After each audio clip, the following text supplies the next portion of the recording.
ElectraCast. And I didn't even have money for an office. So I just used the Ramada Hotel in West Hollywood. I didn't ask them for permission. You could always ask for that later. But I would tell everyone, like the doctor and the patients, hey, meet me at this address. And it was their lobby. And I would stand in the front and say, hi, nice to meet you. Are you here for the hotel? Front desk is on your left. Doctor's to the right. And I was literally running this in their lobby. And finally, the manager came over and said, I know what you're doing. You're running a business in my lobby.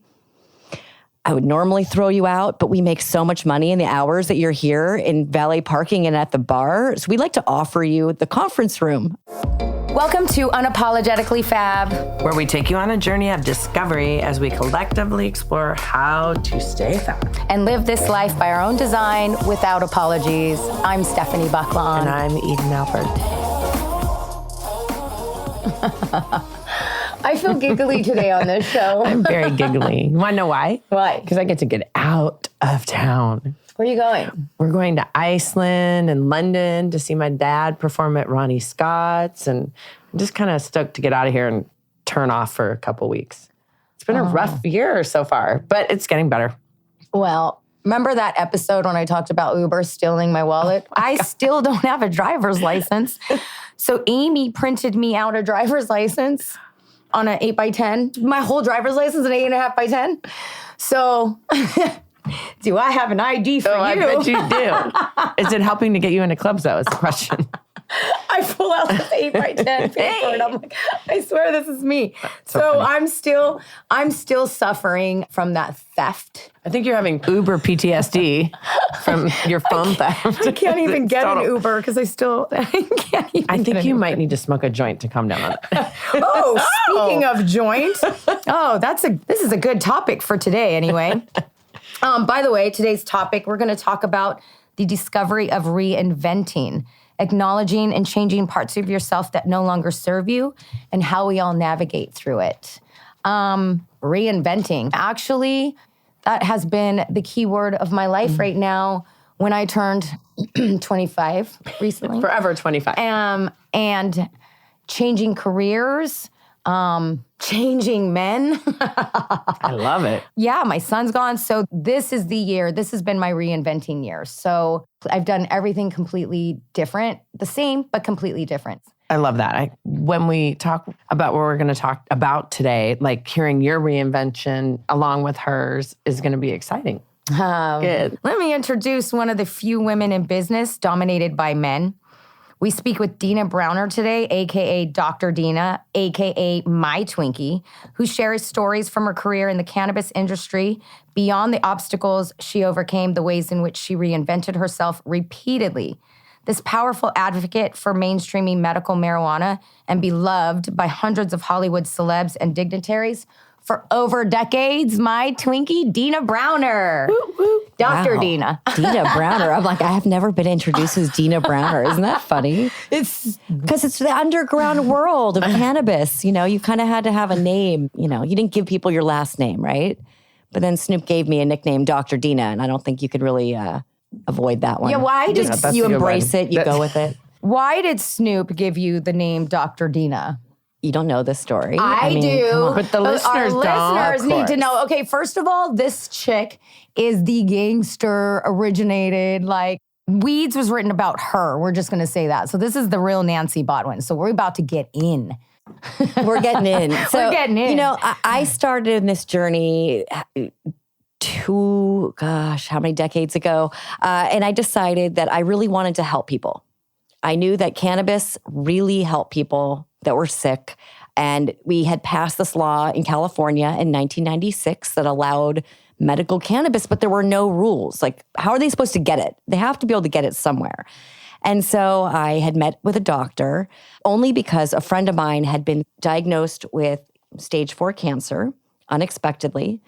And I wanted to help him. So we went in search of a doctor that would write a recommendation. And we drove to San Francisco because there was no one else that would do this. And so by the time we saw this doctor, I had convinced him that we needed the service in California, in Southern California. And so he decided to come down a couple days a week and work with me if I opened a clinic for him. So I did not mean to open up this type of business. It just sort of happened. I was like, I'm not doing anything right now. And yes, I'll be there 2-3 days a week. No problem. That just started to snowball. And we were seeing 30 to 50 patients a day, which at the time we weren't advertising. And I didn't even have money for an office. So I just used the Ramada Hotel in West Hollywood. I didn't ask them for permission. You can always ask for that later. But I would tell everyone, like the doctor and the patients, hey, meet me at this address. And it was their lobby. And I would stand in the front and say, hi, nice to meet you. Are you here for the hotel? Front desk is on your left. Doctor's to the right. And I was literally running this in their lobby. And finally, the manager came over and said, I know what you're doing. You're running a business in my lobby. I would normally throw you out, but we make so much money in the hours that you're here in valet parking and at the bar. So we'd like to offer you the conference room. I said, great. So we kept doing that. And finally, we grew out of that. We needed space. We opened up a clinic, an actual clinic. But the one question everyone would ask me, where do we get our cannabis from? And this was 20-something years ago. And I'm like, I'm not going to send them to the park and just kind of like, follow your nose. Yeah, the drug dealers. We're like, it was drug Follow dealing your at the nose. time. You're going to find something. So I went to the city of West Hollywood and I asked for permission to open up a dispensary. And they said yes. And I opened. And that's the story of how we started. And that's how we inspired the TV show Weeds. It wasn't just me. Obviously, I'm the main character of the show, but they really copied a lot of my employees and friends, and all of these characters were. Were you telling someone a story and someone kind of stole the story? Oh yeah, I mean, they were sending people into my store and asking me questions, and I actually was writing not so much for a TV show, but more of like, I'm going to document this, and I showed them this thing that I was working on. I wasn't really, maybe it was going to be a book or a screenplay. I don't know. And, they've had a couple notes that it wasn't so good and they stopped coming in. And that's when the show came out. And I remember specifically writing down the names on the credits at the end of the show and going into work the next day and running the names through our computer system. And there were a bunch that were popping up. And I'm going, I remember this person. Like, oh, and they were very much part of the show. So it is what it is. I mean, I was very upset that they stole my likeness. They didn't pay me any money. I was more afraid that they would bring me negative heat by the feds. And so I actually consulted with a lawyer and said, I'd like to sue Showtime and shut this project down. Because if I sued and said that I am the real life Nancy Botwin, I'm going to win, right? Right. It's undisputed. I mean, I know I'm going to win, right? But here's the problem. My lawyer called his friends at the DEA and said, so if someone were to sue Showtime and win, claiming they're the real Nancy Botwin, what would you do? And they said, we charge her with everything that the character committed in the show. And she'd have to prove otherwise. Well, in the show, she's like killing grandmas and doing all. The kids work for her. So far from what. Thank you. No, that did not happen. Want that. No. Twinkie doesn't have kids either. So no, I don't have kids. And you've even, I watched some stuff on you, and you've even had some stuff with the cartel and guns, and you pulled your big badass gun, and something along that line. It was a lot of talk. I was just a full of talk. I had an ex that liked guns, so I knew the terminology enough to convince someone that I was very comfortable with weapons. But I was like, I was freaking out. There were times where I don't know how I got this far. Really, I mean, I didn't think this would. When I opened my dispensary, my partner and I said, "How long do you think we have before they come?" And I go, 6 weeks? He goes, I think 3 months. Wow. The store's still open. So, it's been 23 years. We have been raided. They have come, they have taken everything, but we've done everything right for the most part. So you held on to your dog. That was one of the raids that I saw where they raided you. And you had mentioned that a lot of the times these, I don't even know what to call them because it's just what they do. This happened last week in Northern California, that there was a grower who applied for a license. He has a state license. He's waiting for his local. It wasn't even the DEA. It was like the fire department and some other this group showed up to check his permit. And the guy had his dog, was a pit bull. And the dog was very sweet, but started walking up to the agents shot the dog. Oh, and, no. and I was no. traumatized for 3 days after Yeah. watching this footage. And happens all the time. I've heard these stories. And so I have this little Yorkie and I'm thinking like they're going to shoot the Yorkie. So I remember putting her into her little purse and they didn't see her. And they smashed the cameras, the glass. There's glass falling. I mean, you're just like, you're trying not to They come in hot. Yeah, they come in hot. And I just remember screaming like, don't hurt the dog. And they're like, where's the dog? One time, I used to go into the dispensary and hang out with Twinkie and just hang out and stuff. But there was one joint that was in a bag, in a Ziploc, that's on the wall that says, this joint is to be smoked. No, it says, in case of raid, please break glass. That's hysterical. Yeah. So I would stare at that the whole time like, I hope they don't come while I'm here. So that joint survived 2 federal raids. Wow. Actually, excuse me, I take it back. 3 federal raids. It started the first raid. They took everything but that one joint. We found it on the ground. And it became this joke like, hey guys, they forgot something. So we framed it. And we, as a joke, in case of raid, please break glass. That is hilarious. But every raid, they would just stop at it and laugh. So That's it would funny. just survive and just carry on. Honestly, watching what I watched about you the other day and just learning a little bit about you, I'm like, oh, she's so unapologetically fab. She's petite. She's all of 90 pounds. She's been selling medical grade marijuana, helping people share and get better and feel better for years. And people are coming and raiding you. And the cartel's kind of like threatening you to get out of my territory. Well, that And wasn't yet even you're- that. That was a guy who sold me a bunch of product, told me he'd come back for the money in a couple days, which is 50K? normal. Yeah, 50K. In a couple days, I said, no problem. And then a couple days later, he's like, by the way, we're partners. Right. I'm like, huh? Yeah, but she was not taking it. No, I got rid of him. I'm like, this is an unapologetic badass. but looking back, if I knew, like, if maybe I wasn't so smart, I no, just but did when you things act that- as if. Yes. You Yes. were acting as if Yes, until you absolutely. couldn't anymore. It's like I used to walk in a room and not feel good about myself. But when I shifted that energy of walking in the room, I'm a badass with love. With love. With love. Has to be with love. My shit don't stink.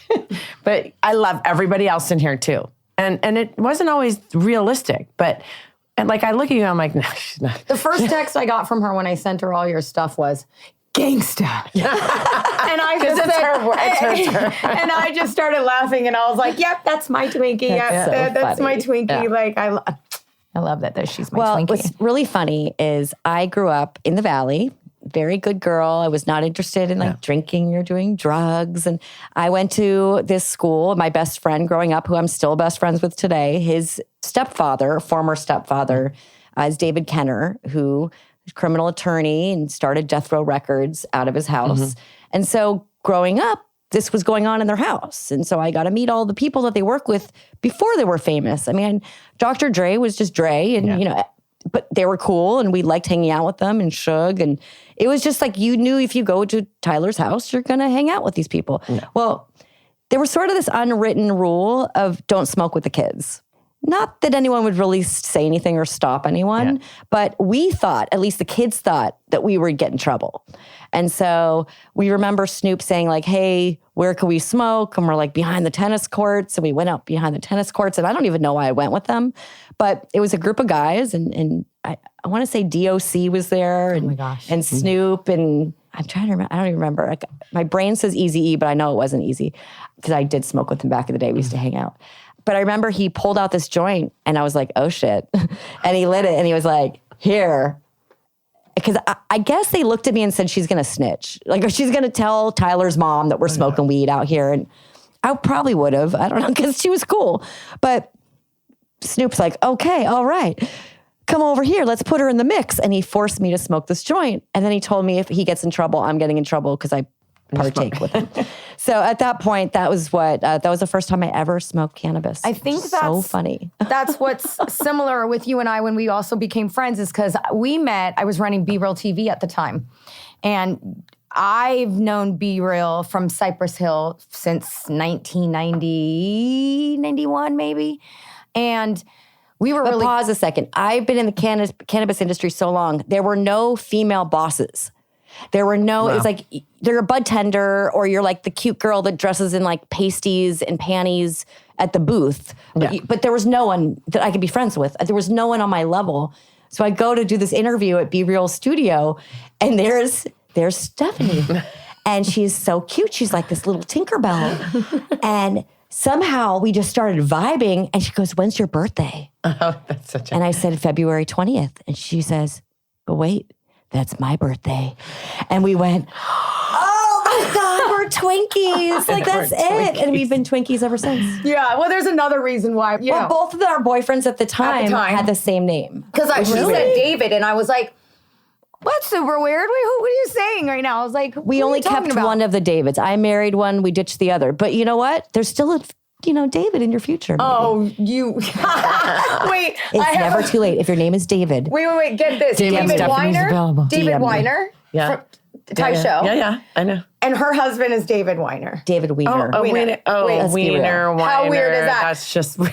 And I'm plugging David on this show. Hi, DW. My father-in-law really likes to go into a restaurant and be like, "Wiener party at 13. Hysterical. So let's cut to some questions here. Now that we've spoke to you a little bit, do you think you're unapologetically fab? Oh, especially if the DEA is present. Yay, you get the prize today. Absolutely. Honestly, I'm so excited that you're like, come on, right? Like, I've been raided by the DEA and lived to tell the tale. I've never been to jail. Like, oh, hell yeah, I'm going to take that. I love it. Because everyone who's doing what I do now, they're never going to face this. They're never going to have the DEA. They don't knock on your door, by the way. It's a knock and announce warrant. That's a joke. Yeah. They smash your door down. It is happening so fast. AK-47s in your face. Oh my God, M16s, people screaming. I mean, it's a lot. It's a lot. My father was a New Yorker, so I can handle the screaming. I start screaming back. What? You talk to your mother with this mouth? Like what the hell is mad at you? She's a fucking... Funny. That's so funny. She really... Yeah, I don't want the wrath of Dina. She goes for the wrath for me. Like, she goes after people like, "Twinkie, you need to go after this girl." What would you think are the most essential qualities you would tell someone to be in this industry now, since it's so different? But there's not a lot of women in my industry. Well, hello, women. Come on. It's hard. It's really too hard. tough. It's a huge barrier to entry. I ended up leaving my old business because it wasn't benefiting me. It was holding me back. And I needed to get away from my partnership and the business itself. And I've left, and I had a period of time where, and this is kind of relates to your show, I think, of you don't always feel unapologetically fab. 100%. And that's why I could say, sure, I have had those moments in front of the DEA. Fuck yeah, that's me. But not always. And there were times like in 2020, who had a good year? I don't know anyone, okay?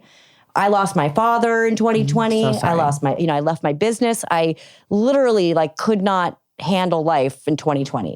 I lost my dog from cancer. It was like, the hits kept coming. Right. And I had a great analogy from someone about Grief Mountain, of how Grief Mountain is like this giant triangle and you can't go up and down because you're never going to get through. You have to go right through the center. You have to claw your way through it to get through Grief Mountain.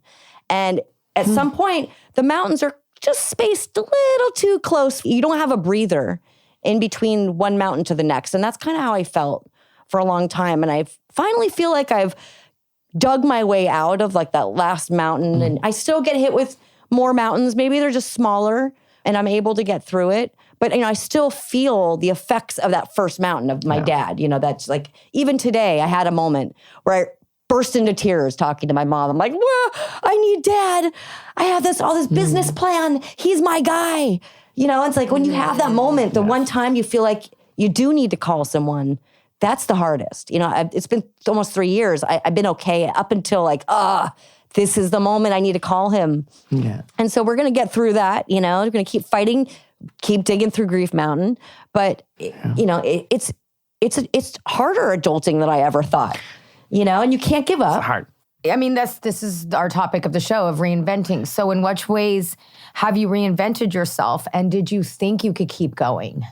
I didn't think I could keep going for a period of time, but I just there was always something in the back of your mind. And I think everyone has that one thing, that one person, whether they're here or not. For me, it was always my dad. I could hear him in my ear. I mean, you need to have a fire under your ass. I literally hear like, do I need to set a goddamn fire under your ass? What are you waiting for? No one's going to do it but you. These are all the lessons my whole life I've heard and I listened, even though he probably thought I wasn't listening, but they're repeated in my head constantly. And that's what's kept me going. And that's what I'll keep reinventing myself because I know that's what he trained me to do. Life is hard, but finding a really great podcast makes the days go by so much easier. Hi, my name is Blue Telusma. I'm a writer, an emotional intelligence coach, and the host of Humanize with Blue Telusma, a podcast where we believe that when you humanize everyone in the room, a great conversation is almost guaranteed. Join us every week here on ElectraCast as me and my guest co-hosts unpack big topics and interview even bigger personalities with a sense of humor and a dash of mischief. If you're looking for a new best friend in your head, we've got you covered. ElectraCast. Yeah, it's hard, but it's hard. And it's hard. And that's why you keep digging your way through the mountain. And adulting is really hard. I don't know if you tell your son this, because when my daughter pulls the anxiety stuff on me, I'm like, you have no idea. There's so much more to come. Yeah, exactly. I try to tell him, and, I feel like there's a little bit between us that he's starting to recognize how hard it was to be a single mom and do this all by myself and then deal with the mental challenges of the mental health that I was completely unaware of. You know what I mean? Yeah. And now that we're becoming aware of I'm not a mom, but I could tell you, you might feel like you're saying things to your child, repeating them over and over, and they're not hearing them. Yeah. You're actually like imprinting it in their brain. Well, I mean, that's good to know. I know. I'm like crying to hear that because, God forbid, that's all we want is for them to be. I'm gonna cry again. You gotta keep going. It's like at the end of the day, you used to think like you want all these people to be proud of you. Yeah. That doesn't matter. It doesn't matter. You need to be proud of you. Let's say you were meeting me tomorrow and I'm a woman trying to what would you say to me to do to get into this industry? Never show your tears to any of these men, ever. Good to know. Because I see women cry in this cannabis industry, and as soon as those tears come out, they sense the vulnerability. You'll never see him again. You've got a weak spot, right? You'll never see him again. Interesting. Which is sad because you want to be vulnerable. You want to show that side, and you can. You can have those moments, but not in that industry. Not in business. I've specifically taken a year and a half off in this industry, especially for my mental health, because I became super sensitive and super vulnerable.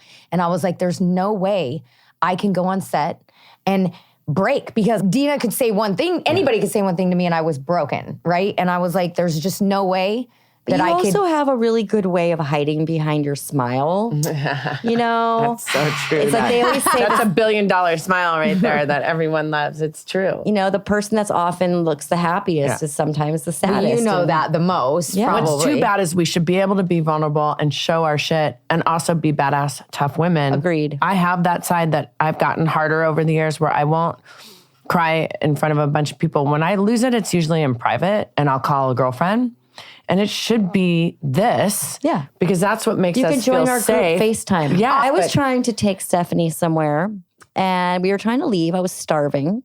I'm waiting in my car in the driveway. And why are we not leaving? Because Stefany is crawling under my vehicle because she saw a lizard, a little lizard crawled under my car and she didn't want me to run it over. So now I am starving and waiting for 15 minutes and I'm watching on the camera. I have the around the car camera and I'm just watching this person I have to show you the video. I have to see it. Wait, you captured it? I videotaped it because I was laughing so hard. That's so great. But, I would normally start screaming enough, get in the goddamn car.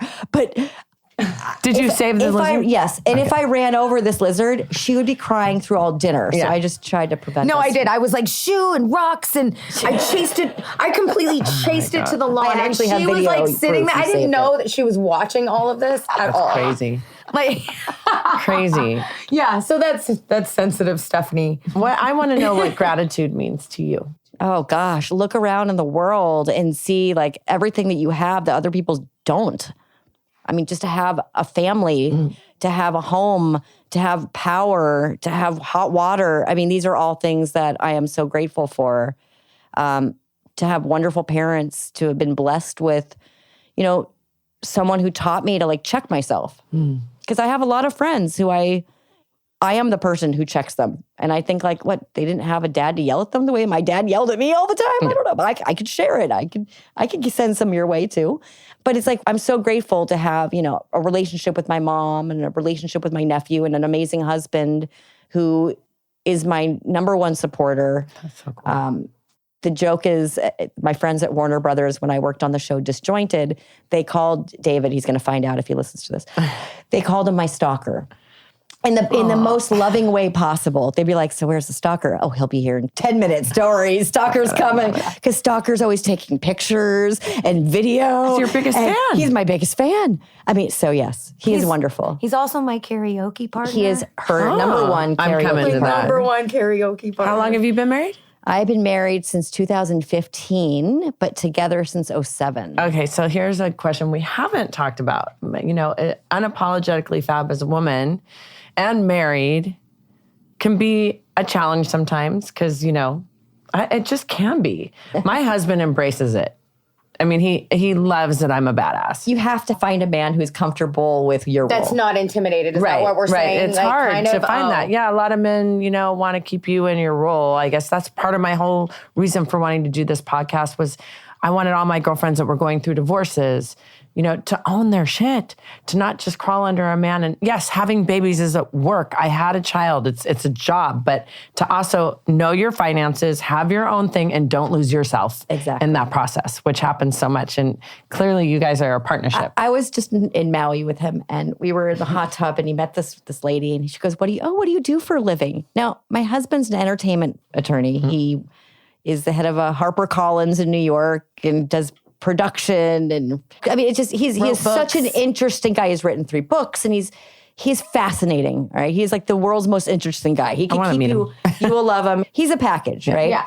But he goes on to say that he is a YouTube web producer and he produces Getting High in Maui and Getting High in Jamaica. It's a web series on Dr. Dina 420's YouTube channel. And I'm like, oh my God.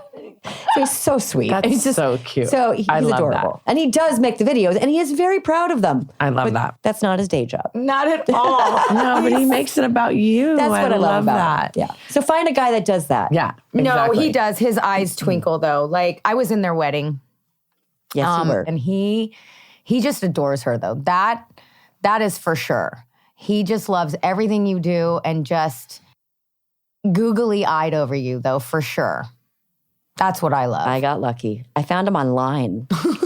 My mom found him online. My mom created a dating profile for me because she was like done with the guys I was dating. So she made a profile for me and started liking all these guys. Didn't put in her zip code. Found some guy in New York, likes him. It was David. That's incredible. You know what? We should have your mom on the show. She's great. We need to have your mom on the show. That's Dr. Browner, the real doctor. Great story. Is she a doctor? Yes. Oh, I love it. Oh, yes. She'd probably love to sit here with us for a moment. That would be great. Oh, my God. I would love that. I introduced my daughter to her man.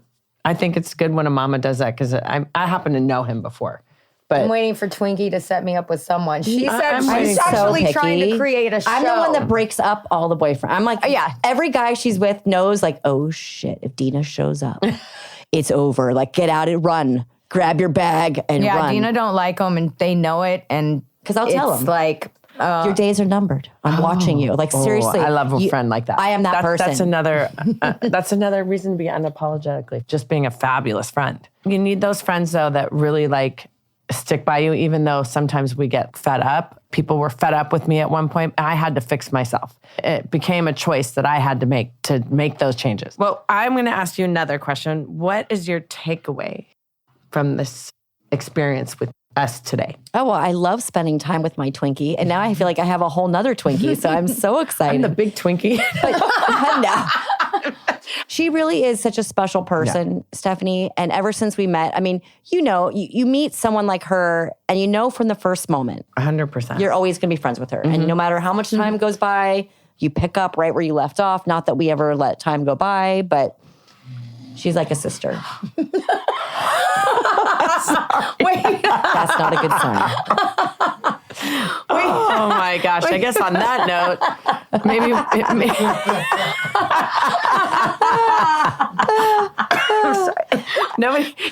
I guess that's because we didn't tell the Twinkie dab story, but that'll be saved for another day. Can we just do that real quick? Wait, are we allowed to? Yeah, of course. Wild West. Yeah, you can do what you want. Wait, so there was another incident. We went to B-Roll TV Studios for Kenji's birthday, and it was me and Twinkie. You go with the story. Oh my, what was it? My dab. So if you're familiar with cannabis, there's different forms of cannabis. There's concentrates. You can vaporize that concentrate, and it's called dabbing. It's very, very potent. If you're not familiar with it, usually go a little slow. I happen to not be, a novice. So I could partake a little bit more maybe than a novice can. So we were taking dabs on this picnic table, and Twinkie comes over and goes, "Oh, I want some." And I don't know if she was drinking. Were you drinking that night, Stefany? Maybe? Probably. You might have had a drink. Maybe had a drink. So she didn't eat dinner. I know that much. Yeah, I didn't. Blood sugar levels low. Never a good start to a dab session. And here we are at this birthday party. And the cake is being brought out. We're about to light the candles. Stefany decides now it's a good time to take a dab. She takes this dab. I look over at her. No, wait. First, I was like chilling. No, you're fine. You're fine. I was for like a minute. For like a minute. They're putting the candles on the cake and they're setting it up. And then I look over. Now, if you know Stefany is the most tanorexic human being I've ever met. She has the best tan of anyone. I am like the pastiest person. I am so tan right now. I just got back from Hawaii from 10 days. Okay. She's like, she's been in the closet for like 6 weeks. I and saw she's her this when dark. she came back from her birthday. I was like, holy shit. I said something. Yeah, she is so dark. I'm looking at her and she looks very pale. Very pale, clammy, and spacey. And I go, "Twinkie, are you okay?" And she doesn't answer. And she's looking at me very confused. And she goes, I just need to get up. And she proceeds to stand up. Now, she was standing at a picnic table. And if you know picnic tables, they have a bench. She couldn't quite, the coordination level wasn't letting her lift her leg up to swing it over the bench. So she tried to move and just face planted into the birthday cake. And then bounced off of the birthday cake into someone's lap. No, into the their corner. No. Hold on. Oh shit! The first slice of cake had been sliced, and it was sitting in someone's lap in a plate, and you landed, boom, from the big cake to the slice of the cake. Then you bounced off of that to the corner of the picnic table onto the floor. And now I'm smoking a joint. This. And she looks like she's dead. She's got her arms crossed. I'm like this. And everyone's freaking out. And I'm just like, you guys, just calm down. She's dabbed out. Didn't someone She's dabbed out. Like, what? She's dabbed. do we call 911? And then everyone Your freaked out friend because says, it's B-roll TV. "Oh my God, do we call 911?" And I just looked at your friend. I was like, "Yo, we just need a Coke." Now, I meant Coca-Cola. Okay? I just meant sugar. She needs some sugar. So you gotta be careful when people are looking at me like, "Bro, I don't think Coke's what you give her, bro." I'm like, "Sugar, dude. Sugar. Like 7-Up, soda. Give me some soda." And everyone's like, "Oh, okay, soda." And I'm all this and now dead her whole face is covered in chocolate. All right. And now it's like, I'm finishing my joint. She's passed out. I'm like, "You guys just give her a minute, okay? She'll be okay." Oh my God. And so I put my joint out and I look over. I start rubbing the cake off her face, and I see a bump by her eye that is growing by the second. And I'm like, we need ice now. Like I was totally cool. Like, we're fine. She's cool. She's just dabbed out. We just get her a soda. No, ice. We have a situation. She had the worst black eye I have ever seen for 2 or 3 weeks. Oh my God. And every day she would send me a picture of the progression of the colors. And she cut herself. She cut the corner of her eye. But it was like, she got sent home that night with her friends. Oh, yeah. And gets sent home a lot. No, she does. And she gets home. And I just remember her telling me, like, "I was eating chocolate cake out of my hair this morning." Oh, man. You do Cakes all dab over my anymore? pillow. I was on probation. They would not let me dab at B-Roll TV for so long. They were like, fuck It's no. scary. You're not allowed to. No. And when I did it with, on 420, I did a lot of dabs and then was playing with then Bailey. she was banned again. No, I didn't fall or anything. You're I'm so not a funny. novice I can't wait anymore. for well, I hope if you fall again, it's a very light fall and no bruising. I have a question for you. Since you said that you left the business, what are you doing now? So I actually just, part of my reinventing myself is I left the California market and I applied for a license in New York and just received a license in Manhattan for retail, consumption, and delivery. Congratulations. Thank you. So what I got rid of here, I'll be rebuilding out there. That's great. Very exciting. And like one of the few women in CEO position, right? Of doing. I don't know any others, but I'm sure there are a That's couple. pretty badass. I gotta say, in New York, I would think it would be even tougher than here. It is. Yeah, I'd be a little. I'm having spookies over this right now. This has been an ongoing thing. Wow. And literally. That's why I was found late out. today, is because I've been in meetings and it's been Congratulations. crazy. Another reason to call you unapologetically fab. Thank And you. Just thank you for being here. And thank I have so you. much more to learn from I you. appreciate you for having me so much. Really, this is very special to be here and share my story, and I love it, and I'm very honored. Stay tuned on the next episode of UF with an American icon, career spanning 3 decades, with groundbreaking debut single, Tell It to My Heart, that turned her into an overnight international star in 1987. We'll be speaking to Taylor Dane. I'd like to end, since I always do end with a quote. Do you remember what you said? We're never as young as we are at this very moment. And just like that moment's gone. We're older than we were a second ago. So what are you waiting for? Thank you for listening today. Mahalo. Thank you. You've been listening to Unapologetically Fab, a production of ElectraCast Media. I'm your host and producer, Stefany Baclaan. And I'm Eden Alpert, co-host and producer. Our executive producers are Mark Netter. And Peter Rafelson. And our sound engineer is Chris Sousa. If you like our show, which I hope you do, please rate and review us Wherever you listen to podcasts.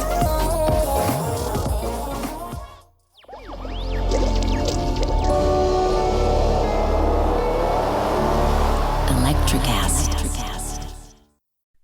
Welcome, explorers of the human experience. This is Let's Talk Soul, and I'm your host, Claudia Monticelli. We're not afraid of the great mysteries of existence here. Soul versus consciousness, we're on it. Spirituality versus science, we've got that covered too. Join us in navigating these profound topics with wisdom, curiosity, and a dash of audacity. Whether you're a spiritual veteran or just starting your journey, Let's Talk Soul is your passport to the unknown. Let's Talk Soul, diving into the depths of the human spirit. Subscribe now wherever you get your podcasts. Are you passionate about saving the planet for future generations? Do you want to learn how to do it? If yes, then you need to tune in to the Nature Backed podcast. It's a talk show covering the changing world around us, from renewable energy, sustainable agriculture, circular economy, to ESG and social innovation.